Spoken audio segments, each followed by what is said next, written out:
headless stewardess. It's a good coat though. Those are massive windows. So They are, aren't they? Yeah. when was the last time you were in an airplane with this much space between the seats? Yeah. Never. Right. Yeah, you would have had to fly first class. Mhm. Right? This is this is called the pitch of the seats, the spacing. There's this stick here.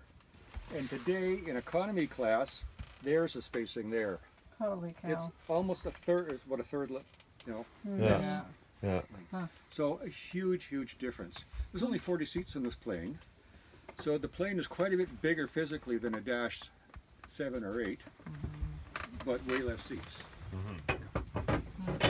Anyways, you've got the space here, you've got the big windows, but that's not all. Look at the leg room. You should see the menu. Yeah. That's yeah. great. You're probably not going to get It that was tomorrow, are French you? cuisine That's great. with free champagne. Free Of course, you could champagne. smoke on the aircraft too. That was allowed once you were sort of thing off the Yeah. ground. The whole thing was designed to be an experience of luxury. Yeah. That's what it was all about. And as a marketing concept, it was incredibly successful because people were now starting to get upward. The war was over. The economy was coming back. People were starting to make more serious money. People were climbing the social ladder. They didn't say we're flying to Toronto. We're taking the Viscount. Oh. This plane was an experience in itself.